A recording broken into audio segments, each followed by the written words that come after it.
देखिए, हमला किया गया है, बदला भी लिया जाएगा, लगातार इजरायल की तरफ से कहा जा रहा है। इसी खबर पर ज्यादा जानकारी के साथ राहुल डबास हमारे सहयोगी जुड़े हमारे साथ। राहुल, देखिए, प्रधानमंत्री नेतन्याहू ने सीधा कह दिया है जो गलती की है ईरान ने उसकी सजा उसे मिलेगी, और कहीं ना कहीं अब वो जो कहा है वो दिखना भी शुरू हो गया है ग्राउंड पर। क्या कुछ आने वाले समय में और हो सकता है इजरायल की तरफ से?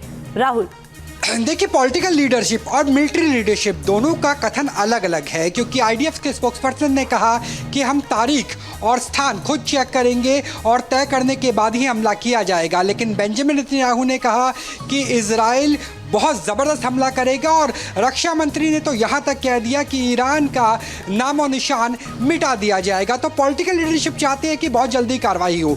वजह यह है कि बेंजामिन नेतन्याहू एक हाई मॉरल ग्राउंड पे थे। जिस तरीके से पेजर अटैक, उसके बाद वायरलेस अटैक किया गया, उसके बाद जो पूरी लीडरशिप है हिजबुल्लाह की उन्हें ख़त्म किया गया, और ग्राउंड ऑपरेशन भी शुरू किया गया 3698 डिवीज़न के जरिए, मरकवा मेन बैटल टैंक के जरिए। ऐसे में जो कल शाम का हमला था, जो स्थानीय समय अनुसार 7 बजे शुरू होता है और लगभग 1.5 घंटे तक जारी रहता है, उससे एक पलटवार जरूर हुआ है। और उस प्रेशर को रिलीज करने के लिए कोशिश ये रहेगी कि बहुत जल्दी एक बड़ी एयर स्ट्राइक की जाए, जिसमें ballistic missile, cruise missile, naval acid और F-35 के साथ F-22 रैप्टर्स का इस्तेमाल भी किया जा सकता है अगर अमेरिका का सहयोग मिलता है तो। और अगर अमेरिका पूरी तरह से साथ में नहीं आता तो नेवी और F-22 रैप्टर्स को छोड़ दीजिए तो भी एक बड़ा हमला किया जाएगा, जवाब दिया जाएगा, और न्यूक्लियर इंस्टॉलेशन ये माना जाए रडार में रखे जाएंगे, क्योंकि एक नेगेव में भी हाइपरसोनिक मिसाइल गिरा था। बिल्कुल। अच्छा राहुल, क्या ये माना जाए कि हिजबुल्लाह हुती को बचाने के लिए जो कदम ईरान ने उठाया, आने वाले समय में इसकी भारी कीमत उसे चुकानी पड़ेगी?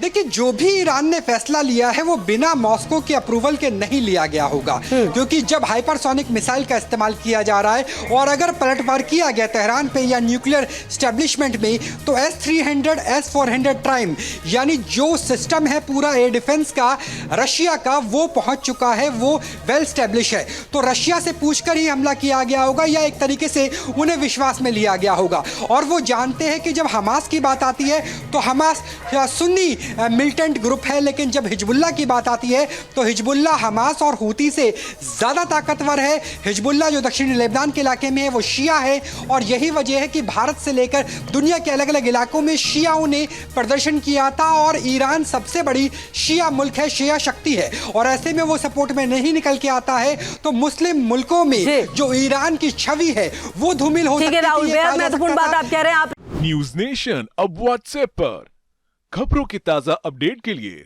न्यूज नेशन के इस QR कोड को स्कैन करें।